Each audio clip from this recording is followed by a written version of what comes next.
وہ بچوں کو یتیم کر دینے والی جگہ ہے، ابو وہ جو سامنے جگہ ہے وہ بہنوں کا سہاگ اجاڑنے والی جگہ ہے۔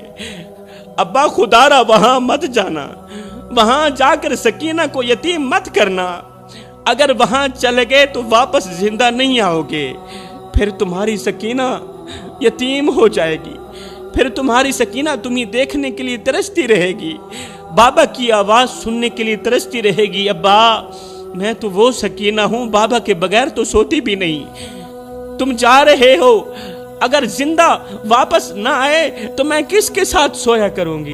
حضرت امام حسین کے بیٹے حضرت امام زین العابدین نے ساری زندگی ٹھنڈا پانی نہیں پیا تھا، ساری زندگی ٹھنڈا پانی نہیں پیا تھا۔ ایک دن آپ کو پیاس لگی، ایک دن امام زین العابدین کو پیاس نے ستایا۔ آپ نے جب پانی مانگا تو دینے والے نے ٹھنڈے پانی کا گلاس پیش کر دیا، ٹھنڈا پانی آپ کے ہاتھ میں پکڑا دیا۔ امام حسین کے بیٹے نے ایک گھونٹ پیا ہی تھا کہ فوراً یہ کہتے ہوئے پانی کا گلاس زمین پر پٹک دیا کہ او نادان، میں نے کہا نہیں تھا مجھے ٹھنڈا پانی نہ دیا کرو، میں جب جب ٹھنڈا پانی پیتا ہوں مجھے علی اصغر کا تڑپنا یاد آ جاتا ہے۔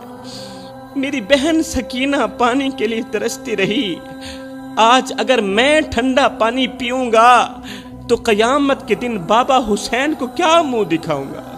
او غلام، او ٹھنڈا پانی دینے والے، اگر یہ ٹھنڈا پانی میرے بڑوں کو نصیب نہیں ہوا تو زین العابدین کی چاہت یہ ہے، زین العابدین یہ چاہتا ہے کہ قیامت تک یہ پانی زین العابدین کو بھی نصیب نہیں ہونا چاہیے، تاکہ کل قیامت کے دن علی اصغر کے سامنے مجھے سر نہ جھکانا پڑے۔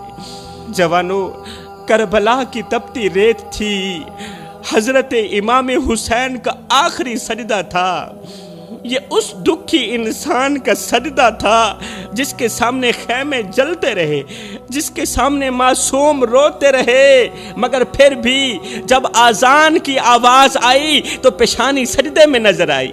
اے اللہ، یہ کیسی پیشانی ہے، یہ کیسی پیشانی ہے جو زخموں سے چور تو ہوئی مگر عبادت سے دور نہ ہوئی۔ جوانو، حضرت امام حسین کا آخری سجدہ تھا، چاروں طرف سناٹا تھا، اپنا کل سرمایہ اللہ کے نام قربان کر دیا تھا، خون سے لت پت بدن، 3 دن کی پیاسی زبان، زخمی دل کے ساتھ فاطمہ کے لال نے سجدے میں سر رکھ کر کہا، اللہ، او میرے مالک، تو حسین کے دکھڑے تو سن، تو حسین کے درد تو سن۔ اللہ، ایک طرف نیزے تھے، دوسری طرف میرے شہزادے تھے، اللہ، ایک طرف نیزے تھے، دوسری طرف میرے شہزادے تھے، مالک میری روح گواہ ہے کہ میرے خیمے تو جل گئے مگر حسین نے تیرا نام نہیں جلنے دیا، حسین کے خیمے جل گئے، حسین کے بچے پیاسے مر گئے مگر تیرا دین نہیں ہرنے دیا۔ میرے مالک، یہ کیسا انصاف ہے، او میرے اللہ، یہ کیسا انصاف ہے اور یہ کیسی امت ہے جو نبی کے نواسے کو پیاسا مار کر بھی فخر کرتی ہے۔ اللہ، یہ کیسی امت ہے، یہ کیسے لوگ ہیں جنہوں نے آذانیں تو سنبھال لی، آذانیں سنبھال لی مگر آذان کے وارث کو تپتی ریت پر تنہا چھوڑ دیا۔ مالک، یہ میرا آخری سجدہ ہے، پتہ نہیں پھر اس دھرتی پر تجھے سجدہ کرنا مجھے نصیب ہوگا یا نہیں ہوگا۔ میرے مالک، او میرے مالک، دیکھ، آگے دشمن کھڑا ہے، پیچھے دشمن کھڑا ہے، میرے دائیں دشمن ہے، بائیں دشمن ہے اور میری گردن پر دشمن کی تلوار ہے۔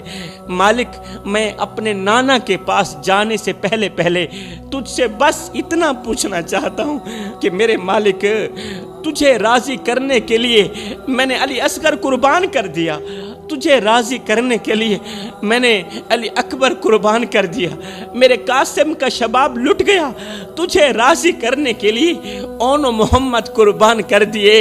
مالک، اتنا کچھ قربان کرنے کے بعد بھی اپنے آخری وقت میں دیکھ تیرا حسین مسکرا رہا ہے، دیکھ تیرا حسین مسکرا رہا ہے اور مسکرا کر کہہ رہا ہے اللہ تجھے راضی کرنے کے لیے میں نے سب کچھ کیا، بتا تو صحیح تو بھی حسین پہ راضی ہوا ہے کہ نہیں ہوا؟ ہائے یزید چند دن دراج کر گئے، یزید چند دن دراج کر گئے، غلط مسلط رواج کر گئے، اور یزید کٹے دی موت مر گئے، حسین رب دا معراج کر گئے۔ جوانو اپنی آنکھیں کھولو، اپنی آنکھیں کھولو، کربلا کا وہ منظر یاد کرو۔ ایک طرف حسین ہے جس نے رب کو منانے کے لیے اپنے 6 ماہ کا علی اصغر بھی قربان کر دیا، اور دوسری طرف تم ہو کہ جب دین کا بلاوا آ جائے تو ماں کی جھولی میں چھپ جاتے ہو۔ جب دین قربانی مانگنے لگے، جب دین کو تمہاری ضرورت پڑے تو ماں کی گود میں چھپ جاتے ہو، ڈر جاتے ہو، کہتے ہو دین پہ چلنا بڑا مشکل ہو گیا ہے۔ دین کا نام سن کر موت سے ڈرنے والوں، سید کو اتنا تو بتا دو کہ مرنے کے بعد حسین کو کیا منہ دکھاؤ گے؟ ارے یہی کالی شکل دکھاؤ گے، یہ کالا منہ دکھاؤ گے، یہ گناہوں میں ڈوبا ہوا چہرہ، یہ دھوکے باز چہرہ، یہ فراڈیا چہرہ کل قیامت کے دن نبی کے نواسے کو دکھاتے ہوئے تمہیں شرم نہیں آئے گی؟ یہ گناہوں میں ڈوبا ہوا چہرہ حسین کے نانا کو دکھاتے ہوئے تمہیں شرم نہیں آئے گی؟ اس وقت تم نظریں جھکا کر کس منہ سے کہو گے کہ آقا ہم بھی آپ کے چاہنے والے تھے، اے حسین ابن علی ہم بھی آپ کے چاہنے والے تھے؟ تم کس منہ سے کہو گے؟ کیا تم نے حسین کے لیے کوئی زخم سہا؟ کیا تم نے حسین کی یاد میں ایک آنسو بھی بہایا؟ کیا تم نے نبی کے عشق میں دنیا کو ٹھوکر ماری؟ اگر نہیں تو پھر سن لو، یہ محبت صرف زبان کی حد تک تھی، دل تو کبھی کربلا تک پہنچا ہی نہیں تھا۔ یہ محبت صرف زبان کے حد تک تھی، تمہارا دل تو کبھی مدینے تک پہنچا ہی نہیں تھا۔ قصہ مختصر جوانو، حضرت امام حسین سجدے میں پڑے، شمر آگے بڑھتا ہے، امام حسین سجدے میں پڑے، امام حسین کا سر سجدے میں، شمر آگے بڑھتا ہے، آگے دشمن ہے، پیچھے دشمن ہے، دائیں دشمن بائیں دشمن۔ اچانک حسین کی تلوار رک جاتی ہے، یزیدیوں میں ہلچل مچ جاتی ہے، یزیدی ٹولہ سوچ میں پڑ جاتا ہے کہ جس تلوار کو پیاس نہ روک سکی، جس تلوار کو علی اکبر کی لوٹی ہوئی جوانی نہ روک سکی، جس تلوار کو بھوک نہ روک سکی، وہ تلوار اچانک کیسے رک گئی؟ وہ تلوار اچانک کیسے رک گئی؟ اس لیے کہ نماز کا وقت ہو گیا تھا۔ آیا ہے اس قدر عشق نماز کے ساتھ، اس قدر محبت نماز کے ساتھ۔ حضرت امام حسین سے کسی نے پوچھا، حضرت آپ کو جنت عزیز ہے یا نماز عزیز ہے؟ آپ کو جنت عزیز ہے یا نماز عزیز ہے؟ آپ نے ایسا جواب دیا، ایسا جواب دیا کہ قیامت تک آپ کا جواب میرے دماغ میں گونجتا رہے گا۔ امام حسین نے فرمایا، بھائی مجھے جنت سے کہیں زیادہ نماز عزیز ہے، مجھے جنت سے کہیں زیادہ نماز عزیز ہے، اس لیے کہ جنت میری رضا ہے اور نماز تو میرے سونے رب کی رضا ہے۔ میں اپنی رضا کو اپنے رب کی رضا پر قربان کرتا ہوں۔ جوانوں ذرا غور تو کرو، اپنی غیرت والی آنکھیں کھولو تو صحیح۔ حسین پیاسا ہے، حسین بھوکا ہے، پھر بھی نماز نہیں چھوڑتا۔ تم کھا پی کے نماز چھوڑ دیتے ہو۔ حسین کا جسم زخموں سے چور چور ہے، حسین نماز پھر بھی نہیں چھوڑتا۔ تم صحت مند ہو کے نماز چھوڑ دیتے ہو۔ تم یہ شرم نہیں آتی؟ نام لیتے ہو حسین کا، نقل کرتے ہو یزید کی۔ مجھے بتاؤ تو صحیح، حسین تمہارے ساتھ کیسے ہوں گے؟ اوے حسین عاشقوں کے ساتھ ہیں، حسین دوگلوں کے ساتھ نہیں ہیں۔ قصہ مختصر جوانوں، امام حسین سجدے میں پڑے ہیں، شمر آگے بڑھتا ہے، اس کے ہاتھ میں ننگی تلوار ہے، نواسہ رسول کی پشت پر ہلکی سی تلوار کی نوک مار کر شمر کہتا ہے، اٹھ حسین، اٹھ حسین، میں تیرا سر کاٹنے کے لیے بےتاب کھڑا ہوں۔ آج میں تجھے قتل کر کے یزید کے سامنے اپنا سر فخر سے بلند کروں گا۔ میں کب سے تیرے انتظار میں کھڑا ہوں، تو سجدے میں گیا ہے، اٹھتا ہی نہیں ہے۔ شمر نادان نہیں جانتا تھا کہ نیچے تو اللہ سے میٹھی میٹھی باتیں ہو رہی تھی، نیچے تو امام حسین اللہ سے میٹھی میٹھی باتیں کر رہے تھے، وہ باتیں جو حضرت موسیٰ علیہ السلام کوہ طور پر جا کر اللہ سے کیا کرتے تھے. یہ تو وہ میٹھی میٹھی باتیں ہو رہی تھی. رب کا بندہ رب سے کہہ رہا تھا اللہ یہ حسین کا آخری سجدہ ہے. دل تو قیامت تک سجدہ کرنے کو چاہتا تھا, جی تو قیامت تک سجدہ کرنے کو چاہتا تھا, مگر جتنا نصیب میں تھا اپنے رب کے آگے جھکا, اور باقی جنت میں جا کر جھکتا رہوں گا, باقی جنت میں جا کر اپنے رب کو سجدے کرتا رہوں گا. جوانوں, ایک دن کچھ لوگ حضرت سیدنا امام علی مقام امام حسین کے پاس آئے. کہنے لگے اے حسین ابن علی, ہم نے سنا ہے کہ آپ کہتے ہیں کہ میں رب سے باتیں کرتا ہوں اور رب مجھ سے باتیں کرتا ہے. کیا یہ بات سچی ہے؟ کیا واقعی آپ اللہ سے باتیں کرتے ہیں؟ کیا واقعی اللہ آپ سے کلام کرتا ہے؟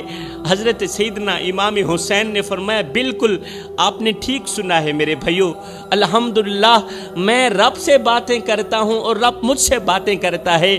انہوں نے کہا کوئی دلیل؟ آپ نے فرمایا میرے بھائیو, جب میرا جی چاہتا ہے کہ میں اپنے رب سے بات کروں تو میں نماز پڑھنے لگ جاتا ہوں, اور جب میرا دل کرتا ہے کہ میرا رب مجھ سے بات کرے تو میں قرآن اٹھاتا ہوں پڑھنے لگ جاتا ہوں. اللہ اکبر. جب میرا جی چاہتا ہے کہ میں اپنے رب سے میٹھی میٹھی باتیں کروں تو میں نماز پڑھنے لگ جاتا ہوں, اور جب میرا دل کرتا ہے کہ میرا اللہ مجھے میٹھی میٹھی باتیں سنائے تو میں قرآن اٹھاتا ہوں پڑھنے لگ جاتا ہوں. حضرت امام حسین کے بیٹے حضرت سیدنا زین العابدین ساری رات رویا کرتے تھے. کبھی کبھار تو اتنے روتے کہ بے ہوش ہو کر زمین پر گر پڑتے تھے. ایک دن غلام نے پوچھ ہی لیا, حضرت آپ اتنا کیوں روتے ہیں؟ حضرت آپ اتنا کیوں روتے ہیں؟ فرمایا او میرا حال پوچھنے والو, او میرے درد سننے والو, یعقوب علیہ السلام کا ایک بیٹا گم ہوا تھا یوسف. یعقوب علیہ السلام کا ایک بیٹا گم ہوا تھا. اس ایک بیٹے کی جدائی میں یعقوب علیہ السلام اتنا روئے کہ آنکھوں سے بھی ہاتھ دھو بیٹھے. بھائی یعقوب کا تو ایک بیٹا گم ہوا تھا, یعقوب کا ایک بیٹا گم ہوا تھا, میری آنکھوں کے سامنے تو میرا پورا خاندان اجڑ گیا. بتاؤ میں سکون کی نیند کیسے سو سکتا ہوں؟ حضرت امام زین العابدین یہ کربلا کے وہ شخص ہیں جنہوں نے کربلا کا سارا منظر اپنی ان آنکھوں سے دیکھا ہے. قاسم کا شباب لٹتے انہوں نے اپنی آنکھوں سے دیکھا. کڑیل نوجوان علی اکبر کی جوانی خاک میں ملتی انہوں نے اپنی آنکھوں سے دیکھی. وہ منظر جب حضرت امام حسین کربلا کے میدان میں لڑنے کے لیے جانا چاہتے تھے, مگر آپ کی بیٹی حضرت سکینہ حضرت امام حسین کے پیر پکڑ کر کہتی تھی ابو وہ سامنے والی جو جگہ ہے نا وہاں مت جانا, وہ سامنے والی جگہ پر مت جانا, کیونکہ میں دیکھ رہی ہوں جو بھی وہاں جاتا ہے وہ زندہ واپس نہیں آتا. حضرت امام حسین کی بیٹی حضرت سکینہ حضرت امام حسین کے پیر پکڑ کر, ٹانگیں پکڑ کر, ہاتھ جوڑ کر, ننھے ہاتھ جوڑ کر رو کر کہتی رہی ابا وہ جو سامنے جگہ ہے نا جہاں پر جنگ ہو رہی ہے وہاں نہ جانا, کیونکہ میں اپنی آنکھوں سے دیکھ رہی ہوں جو بھی وہاں جاتا ہے وہ زندہ واپس نہیں آتا. خیمے سے نکل کر کہتی ہے, اپنے ننھے ہاتھ اٹھاتی ہے, وہ سامنے اشارہ کرتی ہے, خیمے سے نکلتی ہے ابو وہ جو سامنے جگہ ہے نا وہ بچوں کو یتیم کر دینے والی جگہ ہے. ابو وہ جو سامنے جگہ ہے وہ بہنوں کا سہاگ اجاڑنے والی جگہ ہے. ابا خدارا وہاں مت جانا, وہاں جا کر سکینہ کو یتیم مت کرنا, اگر وہاں چلے گئے تو واپس زندہ نہیں آؤ گے, پھر تمہاری سکینہ یتیم ہو جائے گی, پھر تمہاری سکینہ تمہیں دیکھنے کے لیے ترستی رہے گی, بابا کی آواز سننے کے لیے ترستی رہے گی. ابا میں تو وہ سکینہ ہوں بابا کے بغیر تو سوتی بھی نہیں, تم جا رہے ہو, اگر زندہ واپس نہ آئے تو میں کس کے ساتھ سویا کروں گی, میں کس کے سینے پر سویا کروں گی. حضرت امام زین العابدین نے تو یہ منظر بھی اپنی آنکھوں سے دیکھا ہے اور صبر پہ صبر کرتے رہے. کبھی اللہ سے شکوہ نہیں کیا، کبھی شکایت نہیں کی۔ امام زین العابدین نے وہ منظر بھی اپنی آنکھوں سے دیکھا کہ جب ایک باپ نے اپنے پیاسے بیٹے 6 ماہ کے بیٹے علی اصغر کو اٹھایا، یزیدیوں کے پاس پہنچے، کہا او یزیدیوں، تمہاری دشمنی حسین سے ہے، ان معصوم بچوں سے نہیں، میرے بیٹے کو ایک گھونٹ پانی کا دے دو، میں قیامت کے دن اگر تمہیں حوض کوثر نہ پلاؤں مجھے نواسہ رسول بھی نہ کہنا، میرے بیٹے کو ایک گھونٹ پانی کا دے دو، میرے بیٹے کی جان بچا لو، قیامت کے دن میں تمہیں جہنم سے بچاؤں گا۔ ان ظالموں نے پانی تو نہ دیا، مگر 6 ماہ کے علی اصغر کا کٹا ہوا لاشا باپ کے ہاتھ میں تھما دیا۔ انہوں نے پانی تو نہ دیا، مگر 6 ماہ کے علی اصغر کا کٹا ہوا لاشا باپ کے ہاتھ میں تھما دیا۔ پھر آسمان کے فرشتوں نے دھرتی پر ایک ایسے باپ کو بھی دیکھا جو اپنے ننھے سے پھول کا لاشا آسمان کی طرف کر کے کہہ رہا تھا، جو اپنے ننھے سے بچے کا لاشا آسمان کی طرف کر کے کہہ رہا تھا، جے سونا میرے دکھ وچ راضی تو میں سکھ نو چلے ڈاواں۔ کہنے لگا اللہ میں تیری رضا پر راضی ہو گیا ہوں، اگر تو اسی رضا پر راضی ہے تو پھر حسین بھی اس رضا پر راضی ہے۔ ہے اللہ یہ کیسا عشق ہے، دین کے ساتھ یہ کیسی محبت ہے۔ ایک شخص اولاد کو قربان ہوتا دیکھ کر بھی، اولاد کو اپنی آنکھوں سے کٹتا ہوا دیکھ کر بھی کہتا ہے کہ اگر میرے بچے دین کے لیے قربان ہو رہے ہیں تو پھر ٹھیک جگہ پر قربان ہو رہے ہیں، اگر میرا خاندان دین کے نام پر اجڑ رہا ہے تو پھر ٹھیک جگہ پر اجڑ رہا ہے۔ پھر یہ کیسا عاشق ہے رب کا جو اتنا کچھ کرنے کے بعد بھی شکر پہ شکر کرتا چلا جا رہا ہے، صبر پہ صبر کرتا چلا جا رہا ہے۔ ڈال کے مٹی 6 ماہ کے علی اصغر پر، یا پھر خدا جانتا ہے یا پھر کربلا کی مٹی جانتی ہے کہ حضرت امام حسین کتنا روئے ہوں گے۔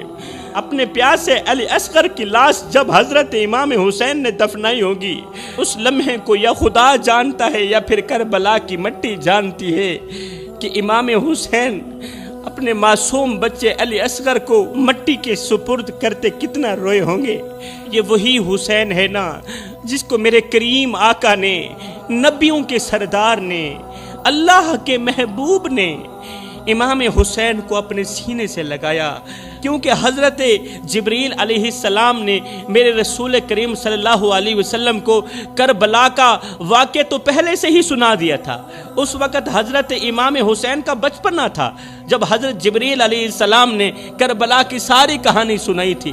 جب جبریل نے کربلا کی ساری کہانی سنائی نا تو میرے رسول کریم نے، اللہ کے محبوب نے حضرت امام حسین کو اپنے سینے سے لگایا، آنکھوں سے آنسو بہائے اور ساتھ ہی کہا اللہ میں اپنے حسین سے محبت کرتا ہوں، میں اپنے حسین سے بہت پیار کرتا ہوں، میں چاہتا ہوں کہ تو بھی میرے حسین سے محبت کر، میں چاہتا ہوں کہ تو بھی میرے حسین سے محبت کر۔ میرے بھائیو، حسین سے محبت کرنا در اصل مصطفیٰ سے محبت ہے، اور مصطفیٰ سے محبت کرنا در اصل خدا سے محبت ہے۔ میرا اللہ فرماتا ہے قُلْ لَا أَسْأَلُكُمْ عَلَيْهِ أَجْرًا إِلَّا الْمَوَدَّةَ فِي الْقُرْبَى، مودۃ فی القربى، میرے محبوب کی قرابت کے ساتھ، محبت کے ساتھ ساتھ مودت بھی کرو۔ اب محبت بھی عربی کا لفظ ہے اور مودت بھی عربی کا لفظ ہے۔ محبت اور مودت کے درمیان فرق کیا ہے؟ محبت کسے کہتے ہیں اور مودت کسے کہتے ہیں؟ یار کی جدائی کا صدمہ برداشت کرنے کو محبت کہتے ہیں، اور یار کی جدائی کا صدمہ برداشت نہ کرنے کو مودت کہتے ہیں۔ مطلب آپ کا ایک دوست تھا، آپ کو خبر ملی اس کا انتقال ہو گیا، وہ فوت ہو گیا، آپ اس کے گھر گئے، اس کو غسل دیا، دفنایا، کفن پہنایا، روئے، تھوڑی دیر کے لیے چیخے، آنکھوں سے آنسو بہائے، واپس آ گئے۔ اس کا مطلب آپ کو دوست کے ساتھ محبت تھی۔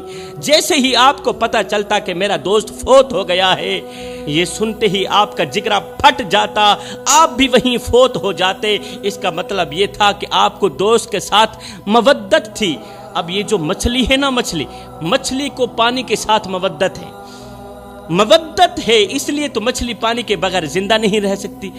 آپ نے مچھلی کو دریا سے باہر نکالا، مچھلی ایک بار مری، آپ نے مچھلی کے ٹکڑے کیے، مچھلی 2 بار مری، آپ نے مچھلی کو دیگچی میں ڈالا، نیچے سے آگ جلائی، مچھلی 3 بار مری، مچھلی پک گئی، مچھلی کو کھایا، دانتوں کی چکیوں میں چبایا، مچھلی 4 بار مری، مچھلی پیٹ کے اندر گئی، معدے کے اندر گئی، مچھلی 5 بار مری۔ ہے کتنا پیار ہے پانی کے ساتھ مچھلی کو، کتنا عشق ہے پانی کے ساتھ مچھلی کو کہ 5 بار مرنے کے بعد بھی وہ انسان کے پیٹ کے اندر جا کر بھی پانی پانی کر رہی ہوتی ہے کہ مجھے پانی دو، پانی دو۔ باہر برف باری ہو رہی، باہر اتنی سردی ہے، اتنا جاڑا ہے، مگر آدمی کہتا ہے مجھے پانی دو، مجھے پانی دو، کیونکہ میں نے مچھلی کھائی ہے۔ میرا اللہ فرماتا ہے جس طرح مچھلی کو پانی کے ساتھ مودت ہے، میں چاہتا ہوں الا المودۃ فی القربا کہ تم بھی میرے حضور کی اہل بیت کے ساتھ مچھلی کی طرح مودت کرو،